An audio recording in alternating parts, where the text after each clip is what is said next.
Hi, my name is Meg and I'm going to be doing the Booktube Newbie tag. I actually started this channel when I was around 16. Created it to post creative videos. I started posting resin tutorials, and then that is kind of what made my channel grow exponentially, but then I have stopped doing resin arts. Always loved YouTube and long form content, and I'm also documenting my process making an EP. Of course, I make videos about books just because I love literature. I would love to inspire people to read classics because I think they can seem so daunting and they're kind of forced on us in high school, and it makes us really not enjoy them. I didn't enjoy classics in high school. They assigned such bad books in high school. Let me know if you relate to that feeling, but the only book I enjoyed reading in high school was To Kill a Mockingbird. It's because I chose it for a book report. It kind of made me fall out of love with reading for a little bit. I just want to share thoughts on literature with other people who enjoy it. I've been told I bring a very calm energy to the camera, which is funny because I don't feel that calm in my mind, or I think I'm a little bit louder in real life probably, but I think to bring a nice, calming, relaxing energy to a vlog or a video. I think what I'm most excited for is just to talk literature with people who like reading it.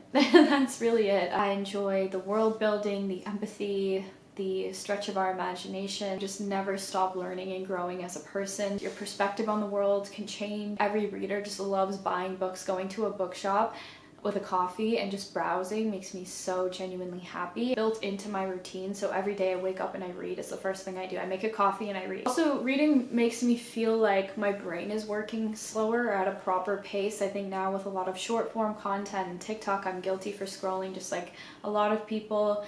And books kind of make me feel like I'm living slower and relaxing and easing my mind. The way my brain feels after reading versus scrolling TikTok is immensely different. I think we can all assume that. That's pretty obvious. I don't really remember because I've been reading ever since I can remember as a kid. I just, from, starting at picture books, I remember in grade 1 I was reading 4 grades ahead.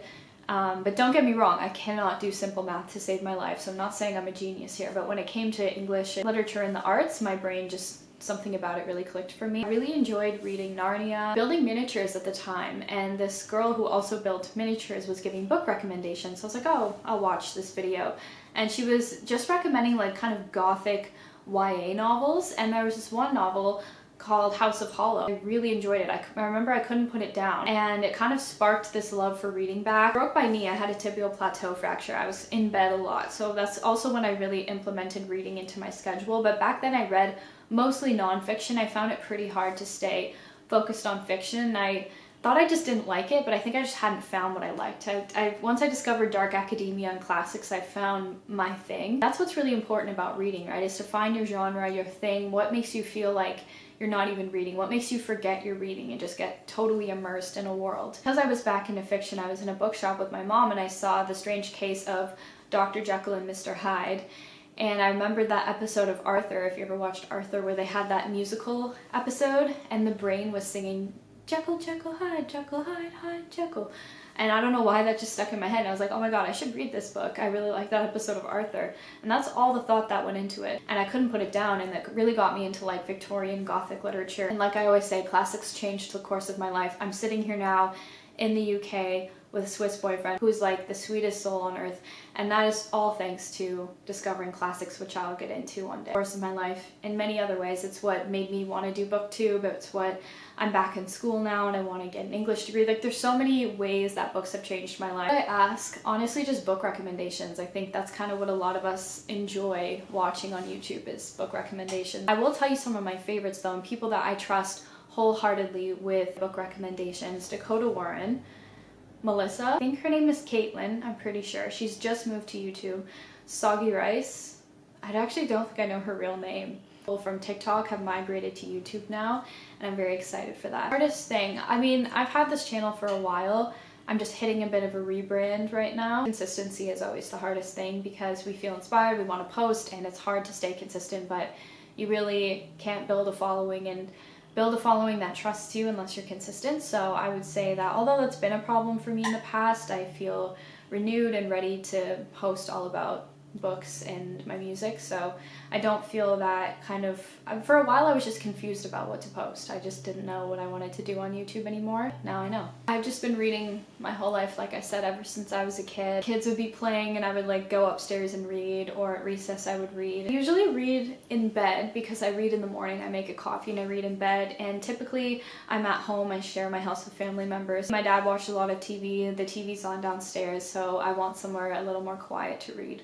I would love one day to have a place that I can read, like a little book nook or a cozy spot. Right now, like I said, I'm in the UK and I'm in an apartment, so I have a lot of nice places to read. I have different couches. This place with my boyfriend, it's like so dark academia vibes. I absolutely love it here.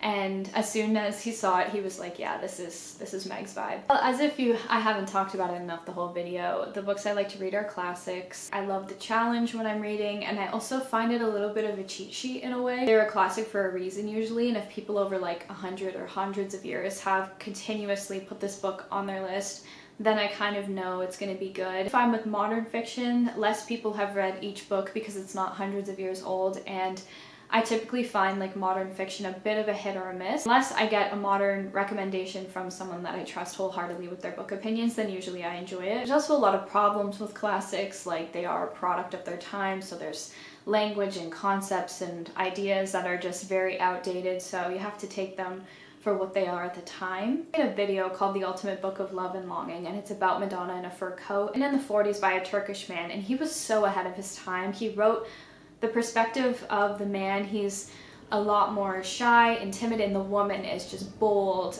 She's an artist, very sure of who she is. People said that back when the book was first written, people didn't love it as much. It didn't reflect back the modern society. Now apparently this more future generation is loving Madonna in a fur coat because it speaks to them more.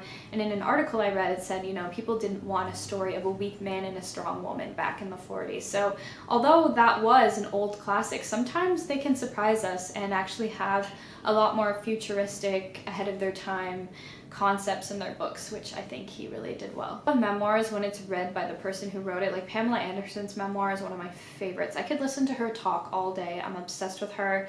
Julia Fox's memoir was a wild ride. Listen to them on Audible, and nonfiction I also kind of like on Audible, or I'll read while it's playing. Like I just got Entangled Life, all about mushrooms. It's a little more entertaining if I'm also listening to it, because I like to annotate. Usually with memoirs there's not as much I would annotate, so I can listen to it and just kind of go along with the person's journey and story. In 2021, when I first broke my leg, I read a lot of like self-help, and I read this book called The Things I Learned from Falling, about this girl who falls in the middle of the desert. I'm pretty sure there's no one around, and she has to survive out. She can't move because she breaks her pelvis, and she's living out there in the desert just kind of thinking about her life, thinking back on it. And obviously she wrote the book, so she survives. It's a true story, and that helped me through my injury a lot because she overcame things that were worse than what I was going through. I'd love to do a video on that, books that found me at just the right time in my life. Like I said, The Eye is On. I will link my other book videos. I have my 2025 TBR posted that I'm very proud of. Yeah, that is my newbie booktube tag. I hope you enjoyed it, and I can't wait to make more videos about books. You can subscribe for more content like that, and I will see you in my next one. Thanks for being here. Bye!